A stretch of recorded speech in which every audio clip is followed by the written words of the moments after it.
नमस्ते दोस्तों, YouTube channel NIS studio अड्डा में स्वागत है आप सभी का।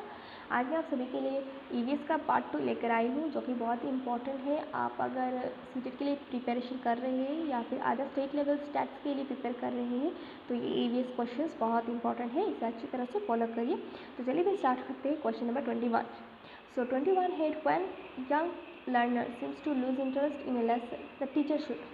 सो ऐसा बहुत देखा जाता है कि छोटे छोटे जो बच्चे होते हैं वो समटाइम्स अपने लेसन में इंटरेस्ट लूज़ कर लेते हैं। तो दैट टाइम एक टीचर का टीचर क्या कर सकती है to gain interest, to bring interest in that lesson. So एक teacher can tell a story or conduct an interesting activity. So एक स्टोरी टेल कर सकती है या फिर इंटरेस्टिंग एक्टिविटी करवा सकती है through which the lost interest, जो चिल्ड्रंस का जो लॉस्ट इंटरेस्ट है वो अब फिर से गेन हो जाए। So C is the correct answer. Next is question number 22। Response by analogy of learners refers to. Response by analogy क्या मतलब of learners refers to what? तो ये है using old experiences while learning the new situation. So A is the correct answer. Next is question number 23। Giving importance to individual experiences of children in an EVS class will benefit the teacher. तो एक teacher while taking the EVS class अगर वो individual experiences of children को अगर सामने रखती है, then what will happen? तो ऐसा करने से option C is the correct answer. To connect the subject to the learners experiential world and promote reflection and learning. तो ऐसा करने से क्या होता है, like the children will connect to that EVS effectively, और उन लोग का reflection of learning and promote reflection of learning होगा। So for that reason a teacher should give importance of individual experience of children. Next is question number 24. Which one of the following is not an objective of including poems and stories in English class? यहाँ पे ना which of the following is not an objective of, तो EVS में generally poems and stories नहीं है।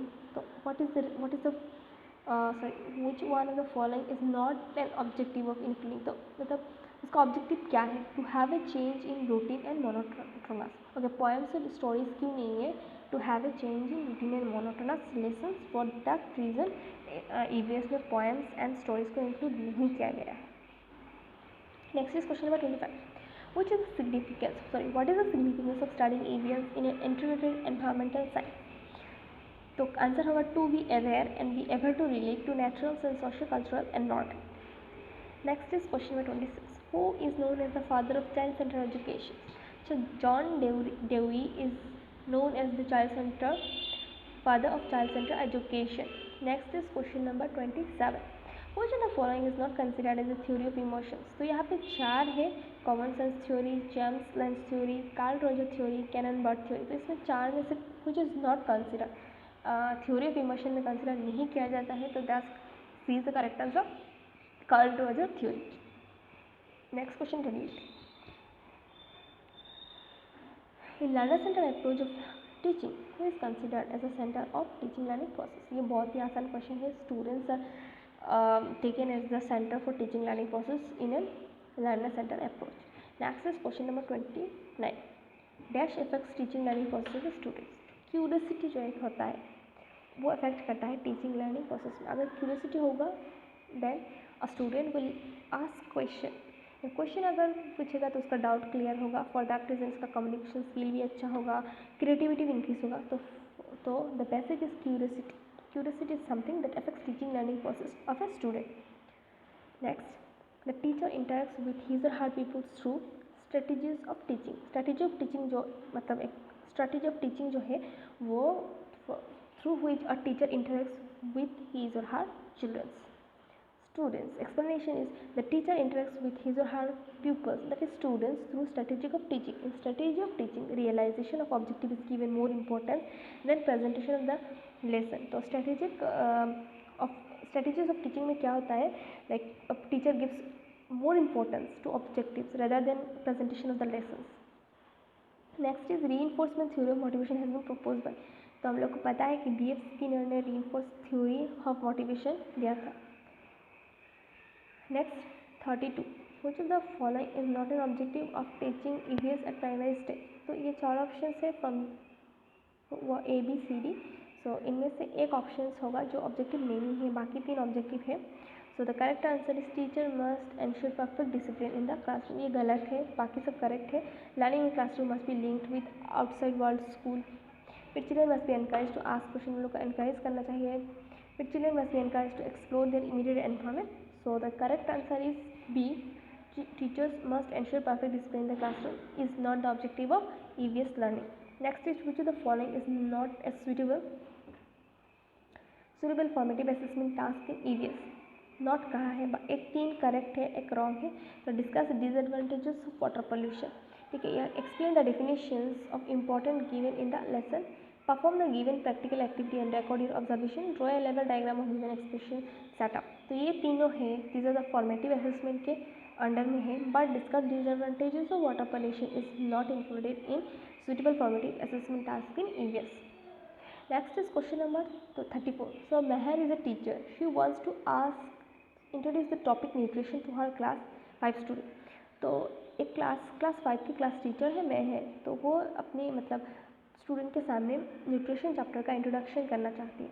तो how she should ask the student to open the tiffin box, see the contents followed by her explanation. तो ऐसा कर सकती है न्यूट्रिशन, तो she can ask a student to open their tiffin boxes, उसके बाद उन लोग कंटेंट्स देखना है and then she will start following her explanation. Next is question number 35. Which one of the following teaching strategies will be more effective for maximum involvement of the students in teaching the topic games we play?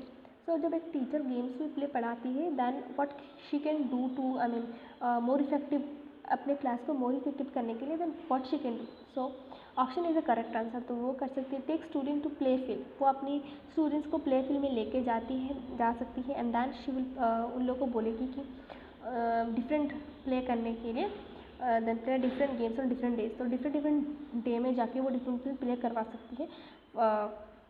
तो ये strategy अगर apply करेगी, then they will have some gain interest in playing. Next is question number 36. Story telling is an effective teaching learning strategy in EVS age. Story telling एक बहुत ही effective strategy है in case of EVS learning, because it develops the ability to imagine the situation from others context. तो यहाँ पे ये story telling करने से बच्चों का इमेजिनेशन कैपेसिटी बहुत ही ग्रो करता है। For that reason story telling is an effective in EVS class. Next is 37. EVS classes should involve learners in hand-on activities and investigation as it helps them to.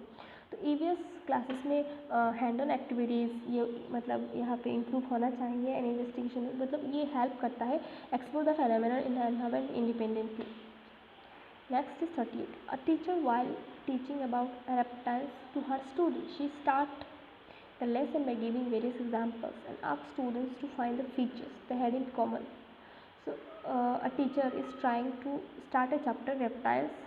तो before that उन्होंने बहुत सारे question पूछा related to that, base examples देने के लिए. तो ये जो मतलब ये जो प्रोसीजर कर रही है या फिर अप्रोच कर रही है, तो उसका नाम क्या है? This is inductive approach, like including everybody ना, इट्स अ टू-वे डायलॉग. तो this is called inductive approach. Next is question number 39. The ideology behind EVS in Lendam with the philosophies of educational thinkers like Aurobindo and Gandhi, as EVS focuses on. EVS क्या focus करता है? On the overall development of children. Next is 40 and this is the last question of part 2. Children's questions are important for EVS class as they are indicator of what children wanted to know.